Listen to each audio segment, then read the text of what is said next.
CBN Madrugada. N Madrugada. Hoje, com Juliana Duarte. O chefe do exército do Egito, general Abdel Fattah al-Sisi, anunciou nesta quarta-feira a deposição do presidente do país, o islamita Mohamed Morsi, por ele não ter cumprido as expectativas do povo.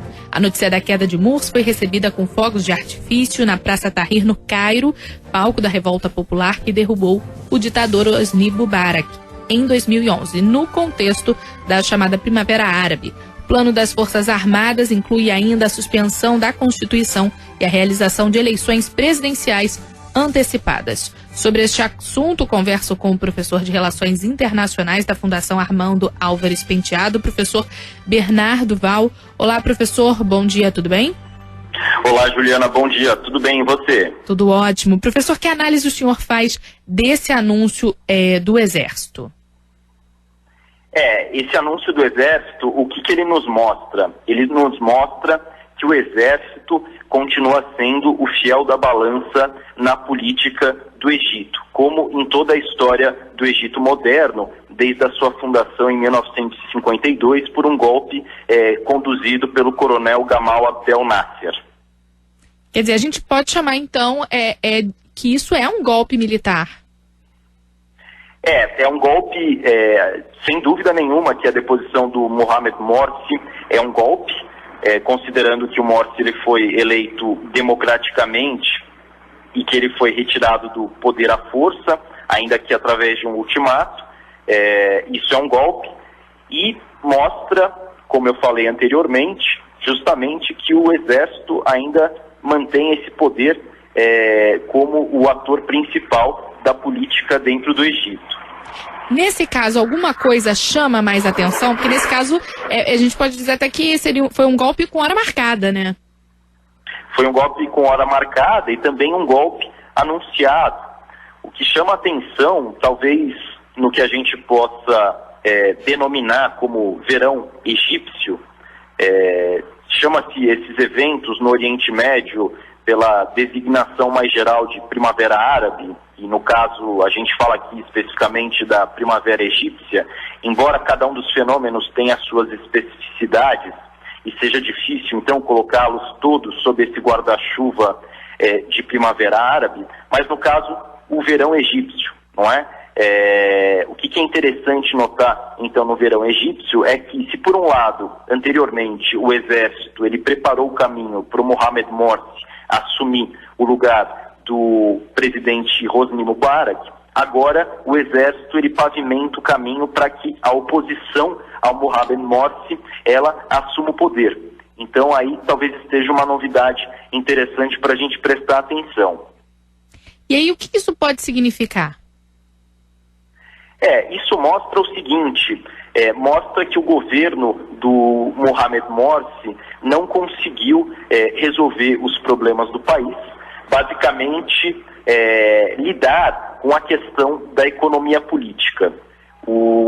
Isso que a gente observa nas ruas, esse movimento popular de protestos chamados tamarodes, eles estão insatisfeitos, talvez não por questões ideológicas, mas insatisfeitos com questões concretas como comida, como o emprego, o trabalho, não é? Que são assuntos que o governo do Mohamed Morsi não conseguiu resolver.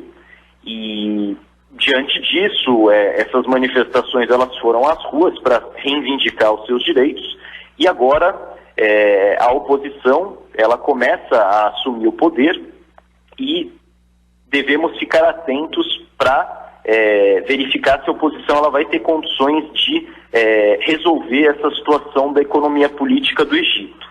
Pois é, aí volta a estaca zero da época da queda do ditador Hosni Mubarak, o senhor acredita?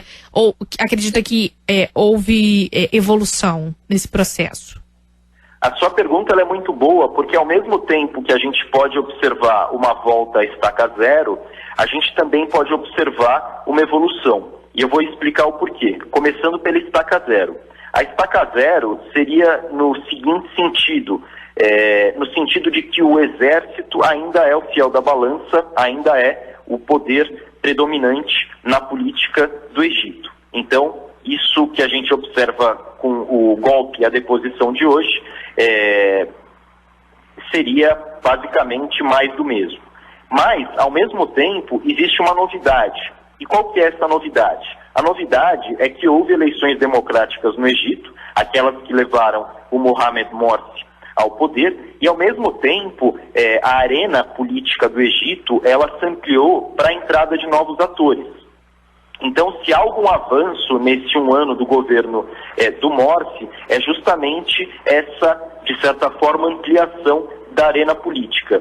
Então, a gente pode, ao mesmo tempo, embora isso possa parecer um pouco contraditório, observar avanços e retrocessos dentro da política egípcia.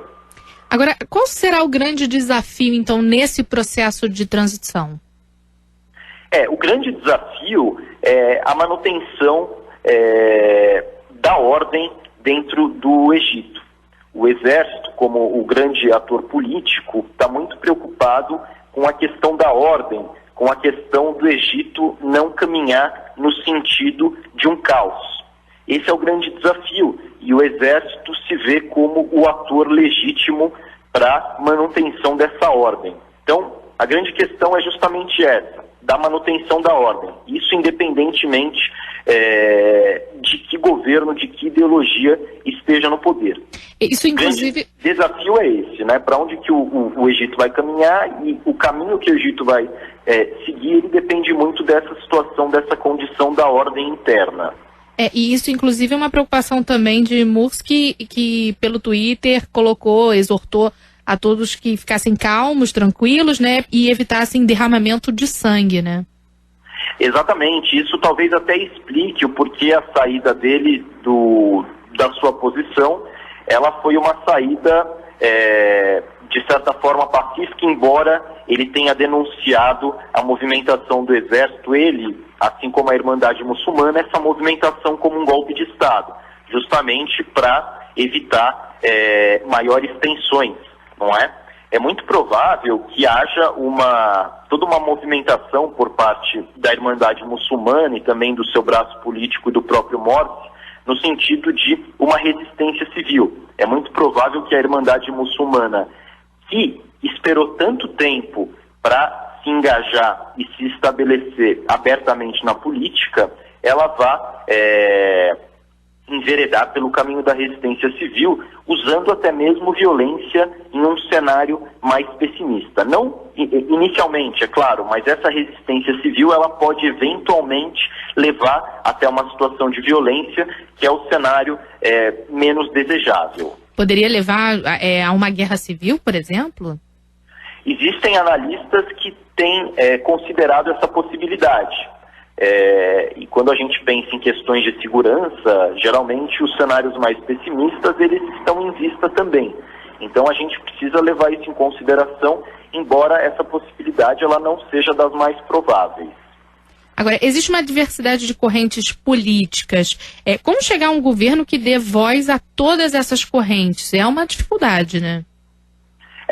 E isso faz parte do jogo da democracia, que é algo tão recente, no Egito, e que teve esse um ano para ser experimentada. O que a gente pode pensar no momento, com esse novo ator que vai assumir a presidência interinamente, que é o Adel Mansur, que ele possa formar um governo de coalizão, de modo que a política ela funcione até as próximas eleições. Mas isso é muito parte da arte e do jogo da política, fazer uma coalizão justamente para tentar atender aos vários interesses. Pois eles divulgaram até, inclusive, que fariam...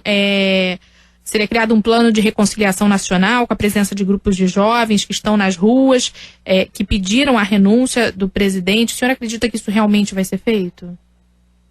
É muito provável que vá ser feito, sem dúvida, mas isso não necessariamente vai resolver a situação do Egito.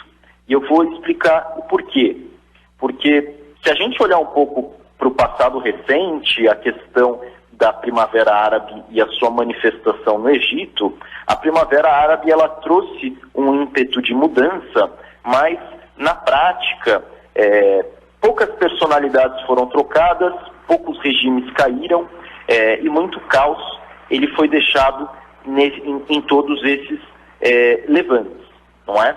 Que a gente pode avaliar, talvez, que toda essa primavera árabe ela não foi realmente decisiva. Então, isso que você perguntou pode de fato acontecer, essa reconciliação nacional, mas isso não necessariamente vai mudar as estruturas e a arquitetura política do Egito. É bastante provável que o exército continue como grande ator político e como o fiel da balança, como vem sendo desde a fundação do Egito moderno. Agora, não foi divulgado nenhum cronograma para essa transição política. É possível estimar um tempo, quanto tempo essa transição pode durar? Se a gente observar a transição anterior entre o governo do Hosni Mubarak e o governo seguinte, do Mohamed Morsi, esse período ele foi governado pelo Conselho Supremo das Forças Armadas. Não é? Esse Conselho Supremo das Forças Armadas governou de 2011 até a chegada do Morsi ao poder em 2012, o que foi um período de transição razoável, por assim dizer, governado pelas Forças Armadas. Então, se a gente usar como base essa experiência anterior, embora guardadas as devidas proporções e as especificidades de cada momento, essa transição ela pode levar, assim, desde um mês até um período mais extenso de um ano, dependendo dos desdobramentos da situação. Agora, e a questão da posição internacional? Como é que o senhor analisa, como é que vai ser essa questão internacional? O senhor acredita que essa situação será legitimada, por exemplo, pelos Estados Unidos?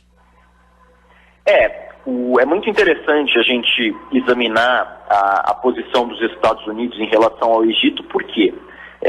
E também sempre usando a história, sempre aprendendo com a história. O governo anterior ao Morsi, do governo do Hosni Mubarak, era um grande aliado dos Estados Unidos na região, inclusive um dos 3 países que mais recebem, no caso recebiam, apoio militar estadunidense. O que interessava para os Estados Unidos naquela ocasião era justamente a estabilidade decorrente do governo de Hosni Mubarak. Houve o período de transição, como eu falei, do Conselho Supremo das Forças Armadas até a assunção do Mohamed Morsi. Esse período de transição ele trouxe um pouco de incerteza e preocupação também para os Estados Unidos. E a chegada da Irmandade Muçulmana no poder, que é o que o Mohamed Morsi representa, de certa forma, embora ela não fosse o aliado como Mubarak foi dos Estados Unidos, isso foi visto pelos Estados Unidos como uma maneira de engajar os muçulmanos na política. E, engajando os muçulmanos na política, talvez a via do confronto armado ela fosse substituída pela via política. Porém, agora com esse novo momento que se inicia, a situação ela fica bastante incerta, no sentido do que vai acontecer com o país. Talvez ainda seja bastante cedo para a gente falar sobre as avaliações e as repercussões internacionais, mas a incerteza, ela certamente vai estar presente. A instabilidade também causa preocupação, por exemplo, em Israel também, um país que o Egito estabeleceu o Tratado de Paz em 1979, né, professor? Exatamente. É um assunto bastante importante para Israel, esse acordo de paz de Camp David, que foi estabelecido com o Egito. E, inclusive, quando o Mohamed Morsi assumiu o poder, ficou essa preocupação por parte de Israel em relação à sua fronteira sul. Ou seja, havia uma estabilidade com o Hosni Mubarak, mas essa estabilidade ela ficou mais incerta no governo do Mohamed Morsi. Isso pode ser visto, por exemplo, por alguns incidentes que aconteceram na Península do Sinai, que fica a leste do Egito e ao sul de Israel, alguns atentados conduzidos por grupos jihadistas, e também a movimentação de tanques de guerra egípcios nessa região, como não acontecia desde há muito tempo. esse tipo de movimentação militar a gente precisa olhar com preocupação, e isso traz também uma certa incerteza por parte de Israel, que também fez a sua movimentação de tanques. No caso de Israel, nesse contexto do Egito e no contexto mais amplo do Oriente Médio, a situação está bastante complicada, porque em todas as fronteiras, a fronteira norte com a Síria, agora a fronteira sul com o Egito, elas estão bastante instáveis. Então a situação, no caso para Israel, está uma situação bastante complicada. Tá certo, professor. Muito obrigada pela participação aqui na CBN. Eu que agradeço pela oportunidade, Juliana. Conversei com o professor de Relações Internacionais da Fundação Armando Álvares Penteado, professor Bernardo Val. Falamos aqui sobre a situação do Egito. O chefe do Exército do Egito, general Abdel Fattah al-Sisi, anunciou nesta quarta-feira a deposição do presidente do país, Mohamed Morsi.